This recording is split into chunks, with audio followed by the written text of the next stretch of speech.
आदाब नाज़रीन, खैर मकदम है आपका। मैं हूं आपके साथ शफ़ान अंसारी। वक्त हुआ है मुंसिफ जोहार का, यानी झारखंड की तमाम खबरें तफसील से आपके सामने पेश करने का। चलिए करेंगे आगाज सुर्खियों के साथ। अमित शाह के रोड शो में सड़कों पर उमड़ा जन सैलाब, सुरक्षा के पुख्ता इंतजाम।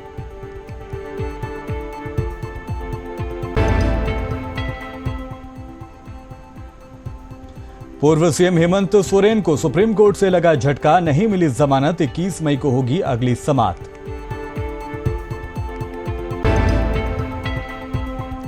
कैश कांड में गिरफ्तार मंत्री आलमगीर आलम को लाया गया ईडी ऑफिस, 6 दिनों का मिला है रिमांड, कई अधिकारियों पर गाज गिरने के भी आसार।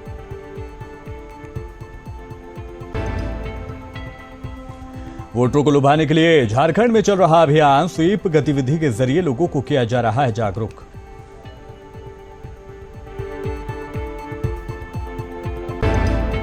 और जमशेदपुर के जुगसलाई में चरमराई सफाई व्यवस्था, मिली तनख्वाह से नाराज कर्मचारियों ने ठप किया काम धाम।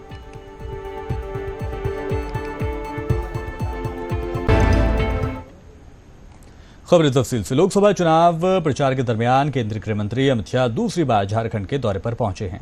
रांची में रोड शो में हिस्सा लेते हुए तस्वीरें भी हम आपको दिखा रहे हैं।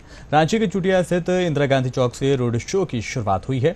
रोड शो के रास्ते में सुरक्षा के कई पुख्ता इंतजाम किए गए हैं। बीजेपी कारकुनान में उत्साह खास तौर पर देखा जा रहा है। बैरिकेडिंग किनारे बड़ी तादाद में लोगों को खड़े हुए देखा जा सकता है। बता दें कि 3 मई की शाम को रांची में प्रधानमंत्री नरेंद्र मोदी भी रोड शो में शामिल हुए थे। रांची बीजेपी की ओर से संजय सेठ चुनाव के मैदान में उतरे हैं। उन्हीं के प्रचार प्रसार के लिए अमित शाह आज यहां पहुंचे हैं।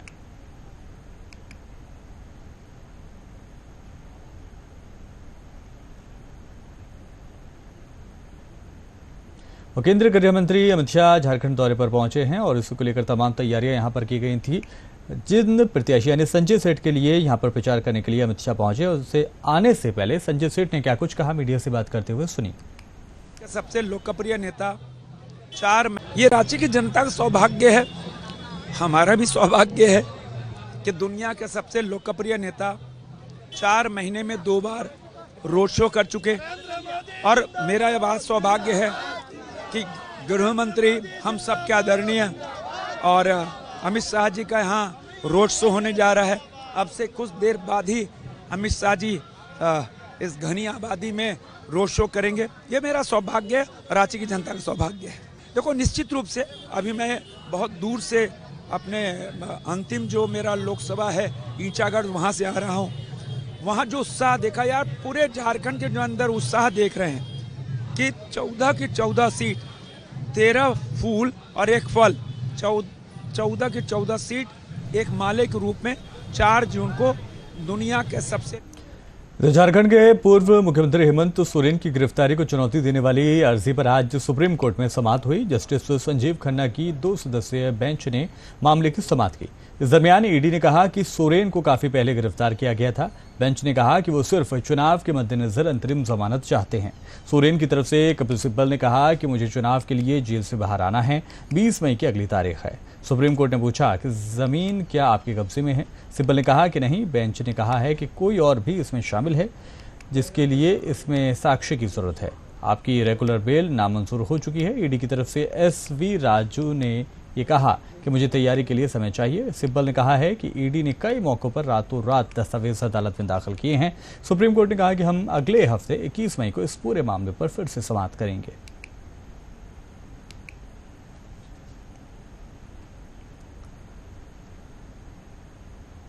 गिरिडीह गांडे विधानसभा क्षेत्र के अंतर्गत गिरिडीह मुफस्सिल क्षेत्र के लेदा हटिया मैदान में चुनावी जनसभा का आयोजन किया गया, जिसमें गांडे विधानसभा का उपचुनाव के प्रत्याशी कल्पना सोरेन, मंत्री मिथिलेश ठाकुर, राज्यसभा सांसद डॉक्टर सरफराज अहमद, जेएमएम संजीत सिंह, राजेश यादव, कई नेता शरीक हुए।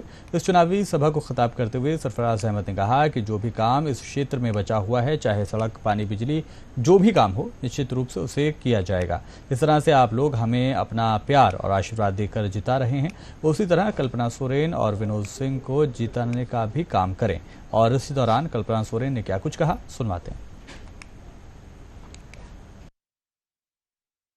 जिसने हमारे झारखंड के लोगों के साथ में धोखा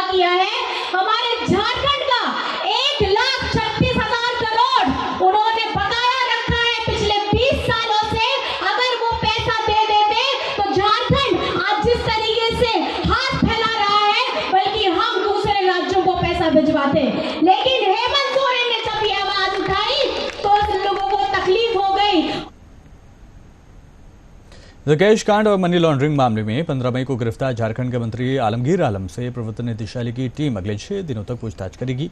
आज उनको कड़ी सुरक्षा व्यवस्था के बीच रांची स्थित बिरसा मुंडा केंद्रीय कारा से एयरपोर्ट रोड पर मौजूद ईडी के रीजनल ऑफिस में करीब 12 बजे लाया गया। कार में मंत्री आलमगीर आलम के दोनों और ईडी के अधिकारी बैठे हुए थे। आलमगीर आलम सफेद रंग का कुर्ता और पैजामा पहने नजर आए। इनों की तरफ से आई गाड़ी सनातनी हुई ईडी ऑफिस में प्रवेश कर गई। आपको बता दें कि ईडी ने 16 मई को उन्हें पीएमएलए कोर्ट में पेश कर 10 दिन का रिमांड मांगा था, लेकिन विशेष कोर्ट ने 6 दिन का रिमांड दिया था। फिर गुरुवार को उन्हें न्यायिक हिरासत में बिरसा मुंडा केंद्रीय कारा भेजा गया था। अब ईडी के अधिकारी उनके ओएसडी रहे संजीव लाल और नौकर जहांगीर आलम समेत अन्य के ठिकानों से बरामद 37 करोड़ 50 लाख रुपए के मामले में पूछताछ करेंगे।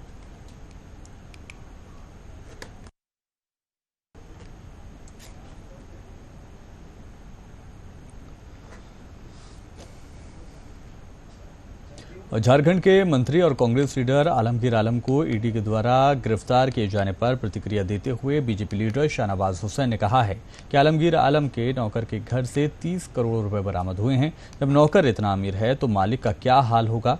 पूरे तथ्य के साथ गिरफ्तारी हुई है, लेकिन गिरफ्तारी हुई है झारखंड में और नेता बिहार के कुछ डर रहे हैं। और क्या कुछ कहा उन्होंने, सुनिए।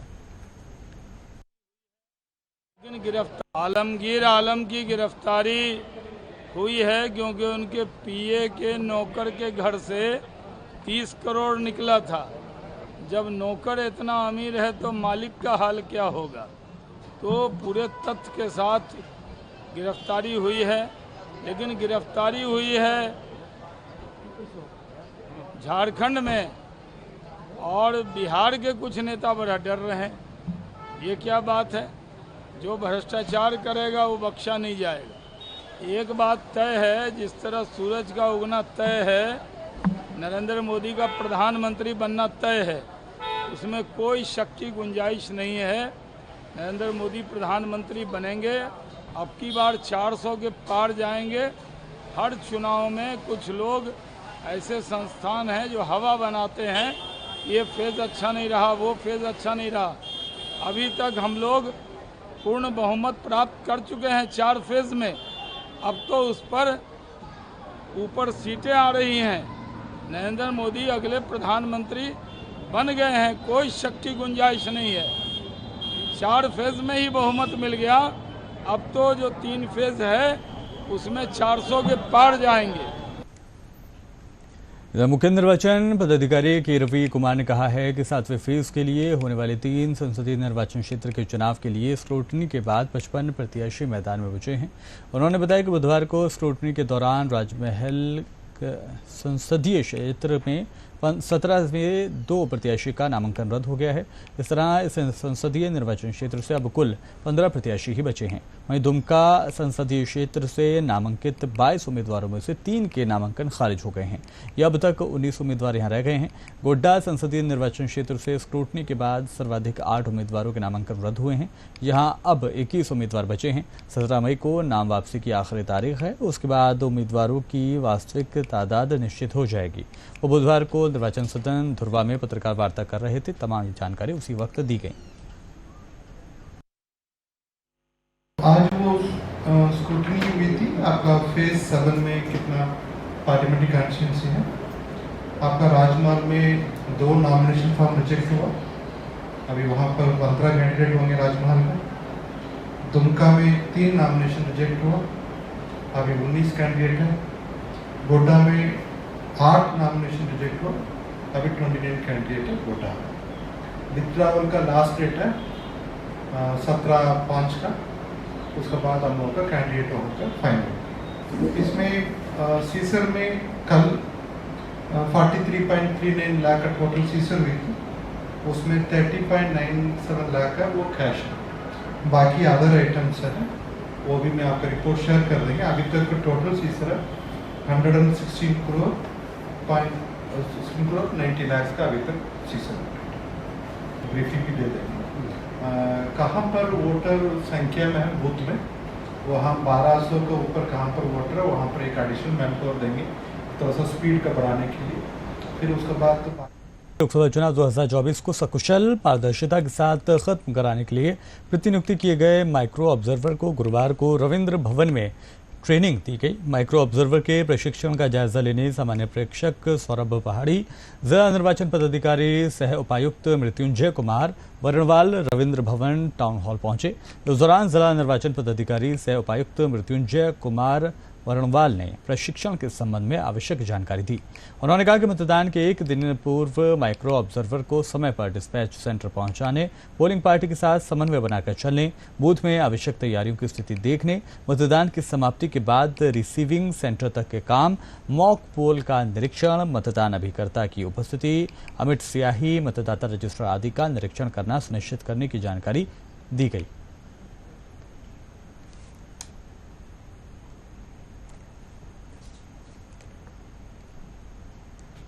रांची लोकसभा निर्वाचन क्षेत्र में 25 मई को वोट डाले जाएंगे। मतदाताओं को जागरूक करने के लिए स्वीप रांची की ओर से तरह तरह की गतिविधियों का आयोजन किया जा रहा है। इसी कड़ी में आज 17 मई को साइकिल रैली का आयोजन किया गया। रैली में रांची संसदीय क्षेत्र के सामान्य प्रेक्षक DS रमेश, व्यय प्रेक्षक वीरेंद्र कुमार सिंह, नोडल पदाधिकारी स्वीप रांची दिनेश कुमार यादव, जिला स्तरीय पदाधिकारियों के अलावा रांची संसदीय क्षेत्र के विभिन्न आयु वर्ग के मतदाताओं ने हिस्सा लिया। साइकिल रैली मोरहाबादी मैदान से शुरू होकर कचहरी चौक, फरियालाल चौक होते हुए सुजाता चौक से होते हुए वापस मोरहाबादी मैदान में पहुंची। सभी पदाधिकारियों ने रांची के मतदाताओं से 25 मई को ज्यादा से ज्यादा तादाद में वोट करने की अपील की है।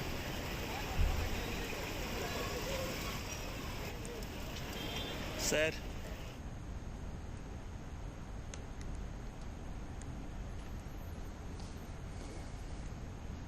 पाकुड़ नगर थाना क्षेत्र के बलिहारपुर के पास आइसक्रीम गली के पास बंदूक का डर दिखाकर रुपए छीनने का मामला सामने आया है। घटना मंगलवार देर शाम की बताई जा रही है। संतोष केजरीवाल के स्टाफ शुभोचित पाल से लगभग 50,000 रुपए की छीनई हुई है, जहां पर अपराधियों के द्वारा इस मामले को अंजाम दिया गया है। मामला CCTV में रिकॉर्ड हो गया है। मामले को लेकर संतोष कुमार केजरीवाल ने बताया कि मंगलवार देर शाम कार्यालय स्टाफ शुभोचित पाल द्वारा मोबाइल पर घटना की सूचना हासिल हुई थी। प्रभाष परिस ने बताया कि साहिबगंज से पैसा लेकर साहिबगंज रामपुर हाट पैसेंजर से घर आ रहे थे।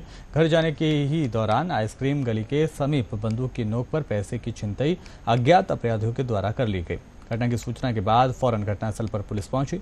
आसपास के लोगों से पूछताछ भी की गई। आसपास के लोगों ने घटना को लेकर हवाई फायरिंग की बात कही है। घटना को लेकर पास में लगे CCTV कैमरों को खंगाला गया। CCTV कैमरे में 3 आदमियों के द्वारा झड़प करते हुए देखा जा सकता है।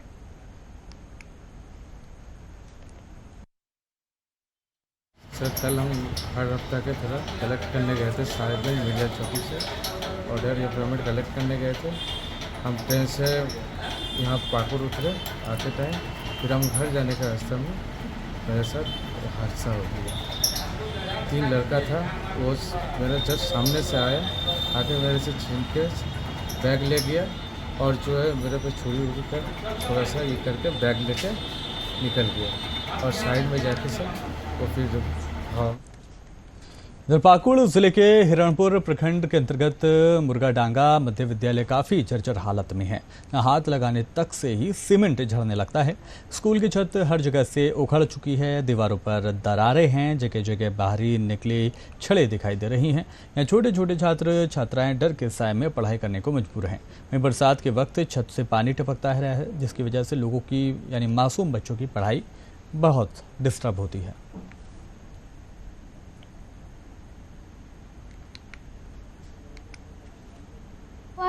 फटा हुआ है, क्या बोलते हैं, डर लगता है ऊपर से यदि ऊपर से गिर जाएगा माथा में तो फूट जाएगा माथा, तो इसलिए डर से पढ़ते हैं। हमारे विद्यालय में रूम नहीं है और कंप्यूटर वाला आए हैं, वो रूम खोज रहे हैं। 2 रूम लेना चाह रहे हैं, अब बाकी 3 रूम बचता है और 1 to 8 क्लास तक हम लोग का यहाँ पढ़ाई होती है। तो कैसे दिया जाएगा और क्या किया जाएगा? कंप्यूटर कहाँ बैठेगा, बच्चा कहाँ हम लोग पढ़ाएंगे? यही तो हम लोग का समस्या है। रूम का बहुत जर्जर अवस्था है। 3-4 क्लास है, ऐसे 3-4 क्लास में बच्चा बैठता है और अभी गर्मी का समय, अभी किसी तरह बैठा रहे हैं वो सब रूम में। वर्षा में तो बिल्कुल नहीं बैठता है। बच्चा को दिक्कत होता है कि गिर जाएगा, कुछ भी क्या होगा सर, हम लोग नहीं बैठेंगे, तो हम लोग बाहर बैठाते हैं। तो पढ़ाई लिखाई में दिक्कत होता है। मैं मुर्गाडंगा का शिक्षक हूँ और मेरा नाम जनार्दन प्रसाद है, जयपुर पड़ता है। बढ़ेंगे खबरों में आके जुगसलाई नगर परिषद में वर्तमान वक्त में डोर टू डोर कचरा इकट्ठा किया जाता है ताकि यहां वहां गंदगी ना फैले। इस काम में Cube Adityapur Waste Management Private Limited ठेका कंपनी के द्वारा कर्मचारियों से काम लिया जा रहा है। कंपनी के द्वारा वादा किया गया था कि चालकों को 16,000 के वेतन में पीएफ काटकर 14,300 रुपये दिया जाएगा, जबकि उन्हें 13,000 पेमेंट दिया जा रहा है। वहीं कर्मचारियों को 12,600 में काटकर 10,900 रुपये वेतन दिया गया था, पर उन्हें 9500 दिया जा रहा है। इतना ही नहीं, उन्हें समय पर वेतन नहीं दिया जा रहा है। सुबह 6 बजे से 2 बजे तक के काम की जगह पर 4 बजे तक काम लिया जा रहा है और जब कर्मचारी अपनी आवाज़ उठाते हैं तो उन्हें बैठ देने की धमकी दी जाती है। ठेका कंपनी के इन हरकतों से परेशान होकर 10 चालक और 30 कर्मचारी, जिन पर पूरे जुगसलाई के कचरा उठाव की जिम्मेदारी है, उन्होंने आंदोलन का रूप अख्तियार करते हुए काम को पूरी तरह से ठप कर दिया है। ऐसे में जुगसलाई नगर परिषद क्षेत्र की पूरी सफाई व्यवस्था चरमराने के कगार पर है। जानकारी देते हुए सफाई कर्मचारियों ने कहा कि जब तक उनकी मांगे पूरी नहीं होंगी, आंदोलन इसी तरह से जारी रहेगा।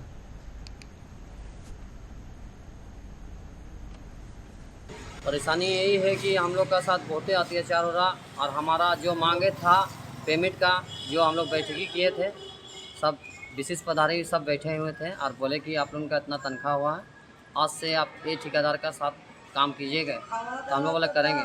तनख्वाह कितना देगा सर? तो उन्होंने बोला कि ड्राइवर लोगों का 16,000 रुपये मिलेगा और काट कुट के लोगों को पीएफ ऐसे काट के ड्राइवर लोगों का 14,300 मिलेगा और लेबर लोगों का था 12,000 पेमेंट, तो काट कुट के लोगों को मिलेगा 10,900 सर। वो करके हम लोग सरायकेला खरसावां के चौका थाना क्षेत्र के अंतर्गत कांड्रा चौका मुख्य मार्ग पर 16 मई की रात 10 से ज्यादा ट्रक चालकों के साथ लुटेरों ने मारपीट कर लूटपाट की घटना को अंजाम दिया। लूटपाट से गुस्साए दर्जनों ट्रक चालकों ने देर रात कांड्रा चौका मुख्य मार्ग को जाम कर दिया।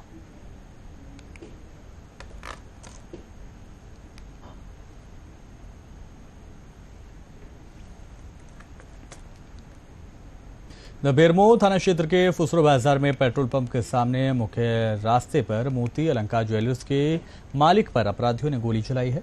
घटना को लेकर बताया जा रहा है कि आभूषण कारोबारी को जान से मारने की नीयत से गोली उस पर चलाई गई थी।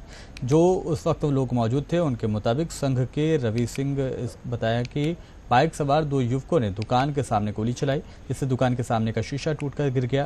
बाइक सवार युवक मुंह पर काला गमछा बांधे हुए थे और गोली चलाते हुए मौके से फरार हो गए। घटना की जानकारी मिलते ही पुलिस मौके पर पहुंची, मामले की जांच में जुट गई है। इस घटना से दुकानदारों में गुस्सा है, उन्होंने बाजार बंद करने का आह्वान किया है।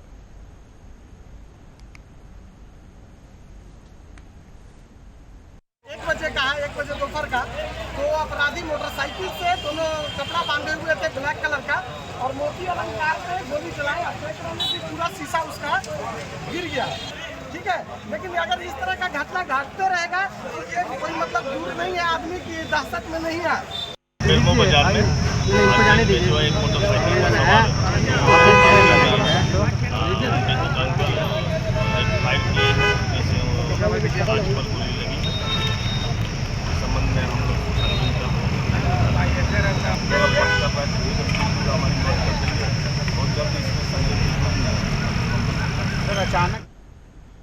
केंद्र सरकार अग्निवीर जैसी योजना CISF और SSB में भी लागू करना चाहती है, ये कहना है बिहार के पूर्व मुख्यमंत्री उप मुख्यमंत्री तेजस्वी यादव का। शुक्रवार को पटना एयरपोर्ट पर तेजस्वी यादव ने मीडिया से बात करते हुए क्या कुछ कहा, सुनिए।